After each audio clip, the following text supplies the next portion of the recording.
Muito bem, dia 31, último dia de março de 2020, né? Ano que vai ficar na história aí, com tantos acontecimentos que nós estamos tendo aí, né? Impressionante. Mas, toquemos o barco, pode começar ruim e terminar muito bom. Dólar, né? Tivemos o dólar essa semana, continua subindo, hoje é o segundo dia da semana, né? Ele continua subindo, 5,203 agora, tá com força. Vem se mantendo assim há semanas, né? E pelo jeito vai continuar esse ritmo. Isso facilita a gente exportar nossos produtos, porém, tá aí o boi que virou urso, né? Abriu a 195 e ele simplesmente deu um limite de baixa. Né? Ele veio com 5% de queda, R$ 9,72 de queda, foi uma coisa bastante forte. No finzinho que ele deu aí uma puxada, né? No fechamento, mas vamos ver agora o after, como que ele vai se comportar no after. Deixa eu dar uma olhada aqui no volume, né? O nosso volume de boi, né? 898 contratos, né? Então tá aí, ó, 3,71 de queda no fechamento, mas chegou a dar limite de baixa, recuperou um pouquinho agora no final. O milho com 4.540 contratos, né? 2,32 de alta, também chegou a querer ter um limite de alta, também abriu com muita força, né? Esse aqui é o semanal, vamos ver aqui no 60. Né? Abriu também, muita força, devolveu o preço de abertura e de novo resolveu, esqueci de tirar isso aqui, né? Resolveu fechar também com uma pequena recuperação. O milho, a gente tem aí uma condição muito peculiar. Milho aqui, milho aqui é 50 com 70, né? E no mercado físico em Campinas, apontando a CPE, apontando a cada 60. Eu nunca vi uma diferença de R$10 de um vencimento tão próximo, né? Estamos aí há 45 dias aí praticamente do vencimento. Eu nunca vi uma diferença tão grande. A gente entende que o mercado futuro ele tem uma diferença do mercado presente. Ele projeta um preço mais alto, ele projeta um preço mais baixo, dificilmente ele terá o mesmo preço. Mas uma diferença de R$10 em 45 dias eu não tinha visto ainda. Não me lembro de ter visto. Né? A gente nunca pode dizer nunca, mas eu não me lembro de ter visto há 45 dias do vencimento o milho está com R$10 de diferença. Então alguma coisa está errada, principalmente quando a gente começa a observar que fora da Praça de São Paulo já começa a haver quedas, né? Tem regiões que a queda do preço já está começando a ocorrer por um simples motivo. Né? O clima da safrinha está indo bem. Né? Os plantios aconteceram, então aonde a safrinha já está com características de boa produtividade, a gente já vê os preços começando a cair.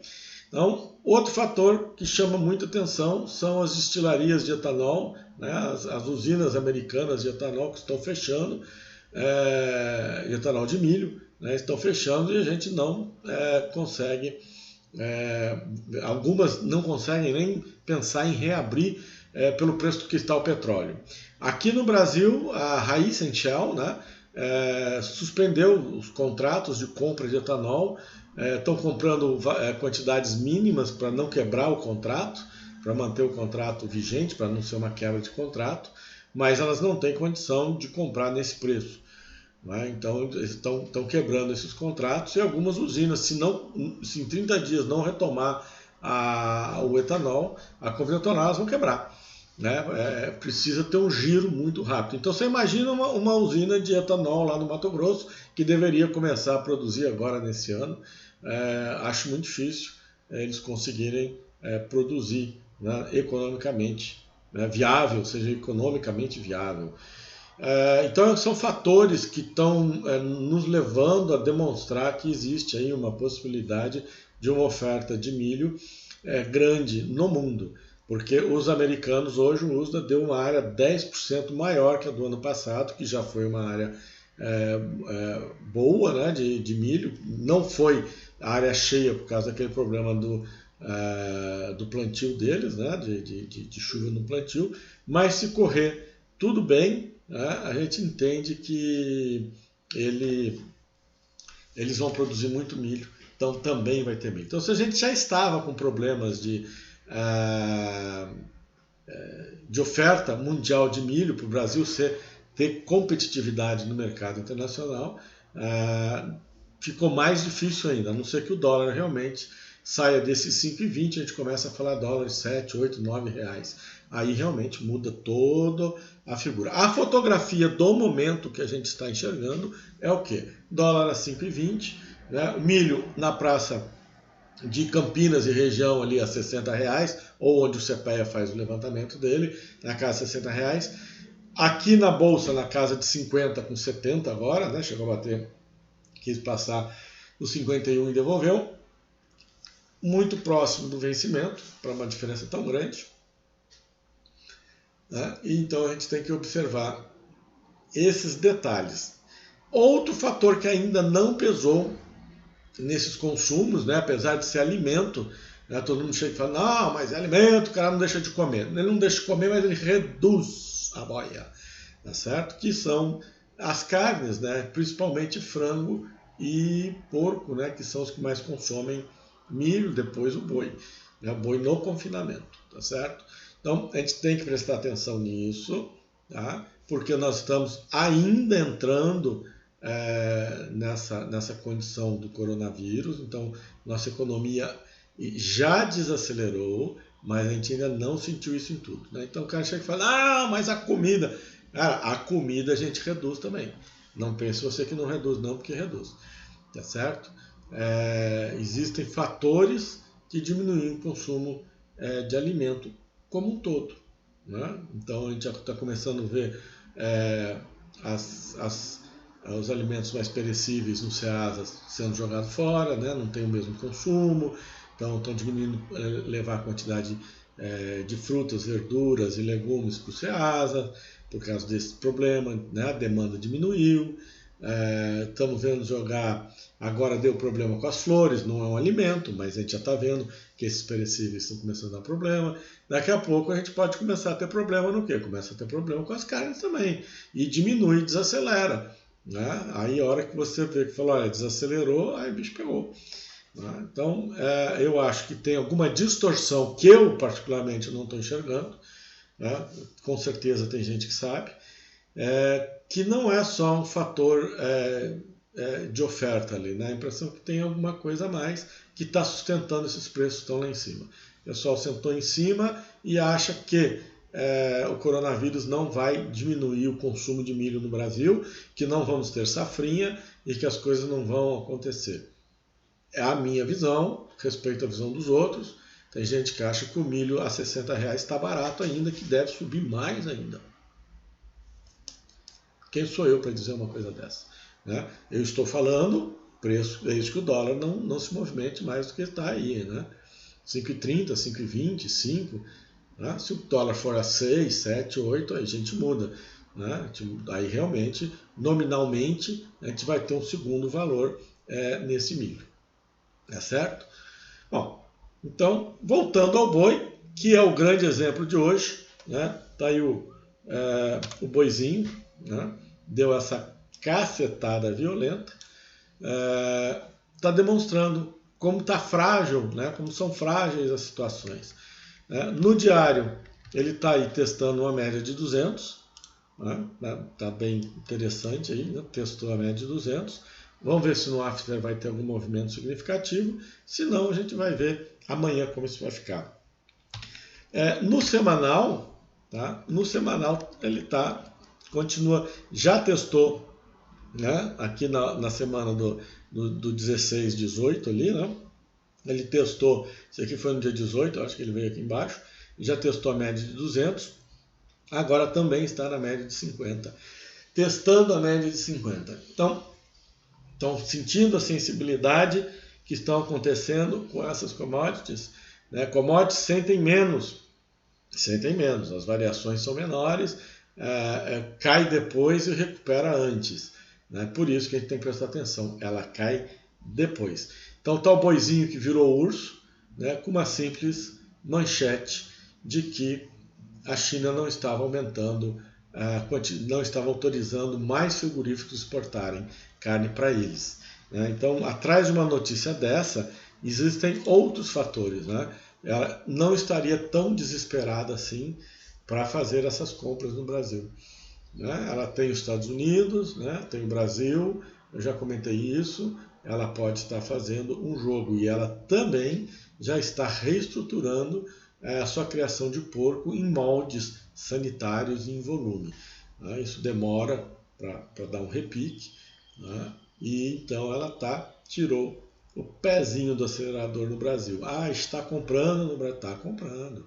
Vai comprar bastante, deve comprar bastante sim. Mas esta sinalização não é porque o boi deu um limite baixo porque a China disse que não aumentou o número de frigoríficos. Não, é uma sinalização da necessidade de consumo dela, de compra no exterior dela. Se ela tivesse com a necessidade de comprar mais, com certeza ela habilitaria outros frigoríficos para mandar para ela. Pois no pico da crise de carne delas no final do ano passado, até Paraguai, Bolívia, sei lá mais aonde, os caras autorizaram exportar para lá. Agora os caras falaram, não vou aumentar, espera um pouquinho. A gente tem que entender o viés, tá, do que eles estão fazendo, né? Você não vai analisar a quantidade de boi que abate hoje, que exporta, que ainda tem capacidade para isso ou para menos isso. Não pense assim. Não pense assim. Tá? Pense no viés da notícia, no viés da informação. Transformamos ela num fator importante, tá certo? A notícia em si é uma coisa. O que ela significa dentro do que nós estamos fazendo para ter um limite de queda desse tamanho num único dia que ele abriu com um baita gap de alta, é uma coisa só. É tirada do pé do acelerador de compras de carne no Brasil. É só isso. Não é porque tem coronavírus, porque o frigorífico é bom, é ruim. Não. É uma tirada de pé do acelerador. O cara falou, não, parei. Entendeu? Já comecei a comprar, o preço subiu. Parei, pode ser esse motivo? Pode ser qualquer motivo. O motivo mais importante de todos, tá, é um só. A necessidade de compra dela está satisfeita nos volumes atuais. Aí, vai lá para baixo. O milho é a mesma coisa. 60, 70, 80, 100. Fica comprado aí. Tá certo? O que pode acontecer? Pode acontecer também de um fato, né? Uma notícia que é um indicador, é isso que a gente tem que entender. As notícias são indicadores de coisas que a gente tem que entender o que são. Tá? E vem e derrete o preço do milho, tá certo? Não vai derreter, não tem milho, não tem estoque, a safrinha não tá boa. Presta atenção, vai ficar com o mico na mão, tá? Vai subir, pode até subir nominalmente por causa do dólar, tá? Dólar sair de 5 e para 6, para 7, para 8 é outra coisa.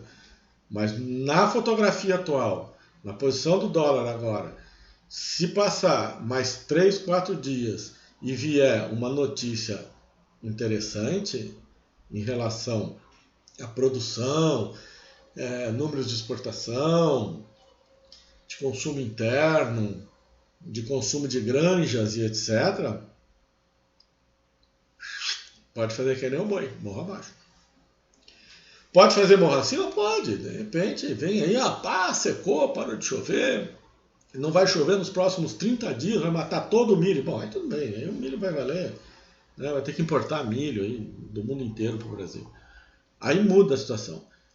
Dentro das previsões atuais, das análises atuais, das condições atuais, das coisas que estão acontecendo, para mim, milho a R$60 não tem vida longa. Para mim. Pode ser que, para mim, não tem vida longa. Não tem vida longa. Veremos, saberemos se o milho também vai virar urso. Né? Porque ele está um touro desenfreado. Será que ele virará urso também? Vamos ver. Mas hoje foi o boi. Amanhã e depois serão dias importantíssimos para saber aonde esse boi pode parar. Se ele volta no 160, se ele volta para o 170 ou se ele vai estabilizar nesse preço. Saberemos em breve um final de dia muito bom para vocês.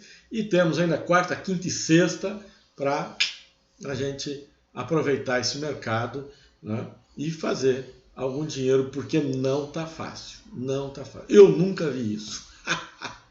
Ok? Um grande abraço para vocês e até amanhã.